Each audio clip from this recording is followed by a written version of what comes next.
Perhaps nobody has had a greater influence on popularizing the teachings of Marcus Aurelius and Stoic philosophy than Ryan Holiday. This book, The Obstacle is the Way, an international bestseller, quickly became a cult classic and required reading for athletes, artists, entrepreneurs, or anyone who's looking for inspiration to perform their best by using obstacles as opportunities to get tougher, stronger, and better. To let go of what we cannot control and focus on what we can is the driving message behind this book that will motivate us to accept challenges head-on as the best path to success. Here are the top 7 lessons from Ryan Holiday's The Obstacle is the Way. Lesson 1. Learn the discipline of perception. All of us will come across obstacles in life, be it fair and unfair. What matters most is not what these obstacles are, but how we view them, react to them, and whether or not we keep our composure. Too often we react emotionally, get despondent, and eventually lose our perspective.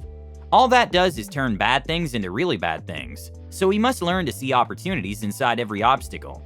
A few things we need to keep in mind when faced with a seemingly insurmountable obstacle is that we must try to be objective, control our emotions and keep an even keel, and choose to see the good in every situation. We must steady ourselves, ignore what disturbs or limits others, place things in perspective, revert to the present moment, and focus on what can be controlled. Lesson 2. Recognize your power.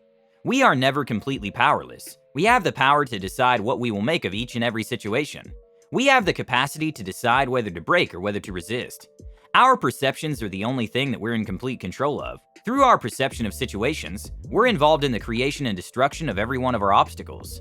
The risk of being overwhelmed is always there, and regardless of how much actual danger we're in, stress puts us at the potential whim of our baser instinctual reactions. But there's always an escape or a way through, a counter move, so there really is no reason to get worked up. Lesson 3. Control your emotions and practice objectivity to alter your perception. Obstacles often make us emotional, but the only way we can survive or overcome them is by keeping those emotions in check. If an emotion can't change the condition or the situation we're dealing with, then it's likely an unhelpful emotion, quite possibly a destructive one.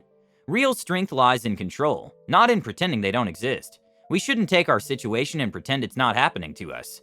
Instead, we should pretend it isn't important and that it doesn't matter. When we can break apart something or view it from a new angle, it loses its power over us. We need to remember that we choose how we look at things. We may not be able to change the obstacles themselves, but the power of perspective significantly changes how those obstacles appear. It's our choice whether we want to put I in front of something. With the wrong perspective, we become overwhelmed and consumed with something that is actually quite small. Lesson 4. Live in the present moment, think differently, and find the opportunity. We must focus on the moment, not the obstacle that may or may not be up ahead. The implications of our obstacles are theoretical. They exist in the past and the future. We need to live in the moment. And the more we embrace that mindset, the easier the obstacle will be to face. Our perceptions determine, to a significantly large degree, what we are and what we're not capable of. In a lot of ways, they determine our reality itself. After we have controlled our emotions and we can stand steadily and see objectively, the next step becomes accessible, a mental flip. So we're looking not at the obstacle, but at the opportunity within it. The obstacle is not adversity, but an advantage. Our enemy is any perception that prevents us from seeing this. Lesson 5. Learn the discipline of action. Everything must be done for the benefit of the whole. It feels better to pretend or ignore, but we know deep down that's not going to truly make it any better. You've got to act and you've got to start now. We forget that in life it doesn't matter what happens to us or where we came from. It matters what we do with what happens and what we've been given. Each obstacle we overcome will make us stronger for the next one.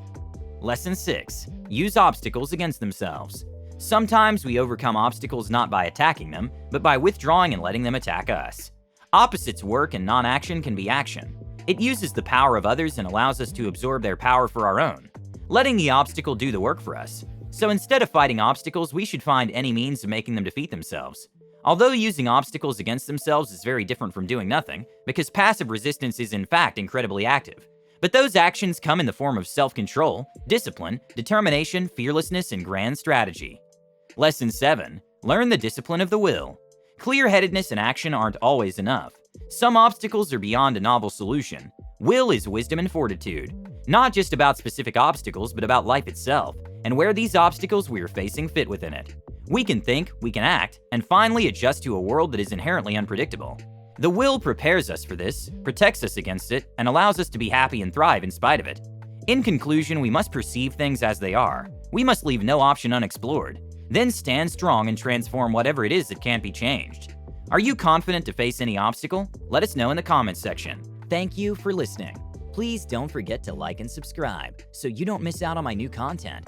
You can also get a free copy of the audiobook by clicking the link in the description. Until next time.